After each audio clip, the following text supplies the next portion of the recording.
Alright guys, I am back with my review of Dexter Season 8 Episode 2, Every Silver Lining.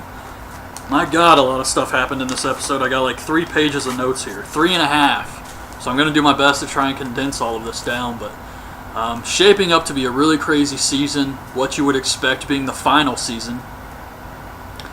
And you still have Hannah McKay out there doing God knows what, so that's still going on, but the episode starts off with Evelyn showing Dexter a tape of her talking to Harry about Dexter and how Harry thinks Dexter's got psychopathic tendencies, and he's showing all these weird signs, and basically Evelyn helped Harry develop the code, and she didn't go to the police because she came to care for Dexter like a mother.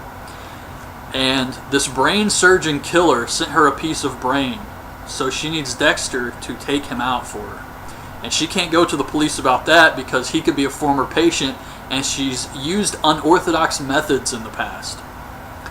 So we see the brain-surging killer suffocate another victim with a plastic bag.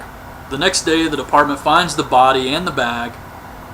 Evelyn comes up to Dexter and says she got sent another piece of brain, and Dexter agrees to help her. It cuts to Deb, who's searching Briggs' home and finds a piece of mail about a storage unit he has, and she thinks maybe the jewels are there, so I don't know who's still checking this guy's mail, but she leaves to go to the storage unit, and El Sapo follows her. Back at the lab, Dexter finds a fingerprint on the bag, revealing it's Lyle Sussman. And apparently he's not a former patient of Evelyn's, so now she can go to the police, right? No. Masuka also finds a fingerprint, though, so they know about him, too. Deborah finds the jewelry at the storage unit. El Sapo walks in, he takes the jewels, he takes her gun, he kicks her ass, he tells her to stay down, and then he locks her in the storage unit. Dexter searches Sussman's home, finds out he's got a hunting cabin, and Batista and Quinn are on their way to question Sussman's mother, and Batista stops Quinn and says, "You know what, you need to take the sergeant's exam." I couldn't believe this, because Batista, of all people, knows just how shady Quinn is, and all the shady shit he's been up to these past few years. He's really a shitty cop. But despite all of that, Batista wants Quinn to take the sergeant's exam, and he knows that he's dating his sister, so that's out there. So they question Sussman's mom, and they find out about the cabin, and they get a call about another body. It's El Sapo. And they go to the crime scene, and El Sapo still has Deb's gun. So Dexter goes to see Deb, and she's at home, passed out on the couch. I have no idea how she got out of the storage unit, but she's home. And Dexter goes to Sussman's cabin. He finds him hanging on a hook. So someone's already killed Sussman. So Dexter goes to see Evelyn and tell her what's going on. And Evelyn says, psychopaths are a gift. And they actually help society. And then she starts asking him about Deb. And Dexter says, well, Deb has nothing to do with this. And Evelyn says that, well, Deb's affecting you, which is affecting me. So instantly, you're like, okay, Evelyn's behind all of this. She's the one pulling the strings and setting up all these murders.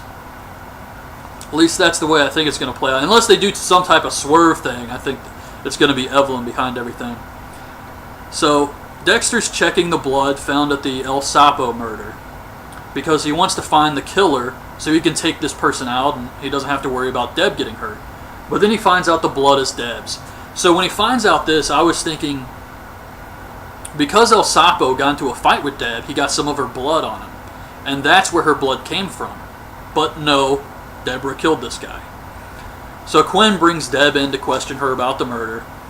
And she starts freaking out. Dexter runs in and says, we got a family emergency. So Quinn lets her go.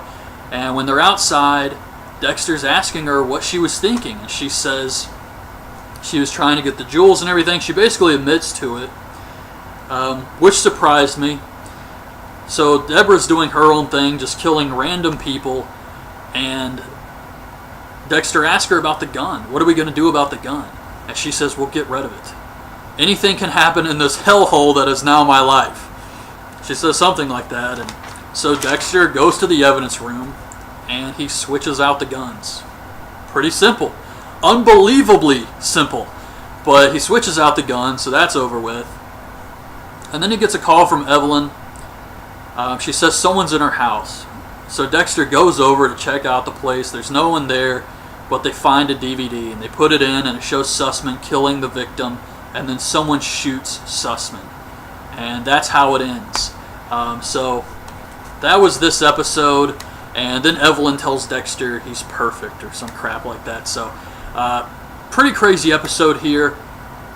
Definitely feel like Evelyn's going to be the killer. A lot of big things going on. Deborah's out killing people now. You got Hannah McKay running around still. So just a lot of stuff going on. But one thing that kind of bugged me was there was this scene where Quinn and Jamie were going to go out for drinks, right?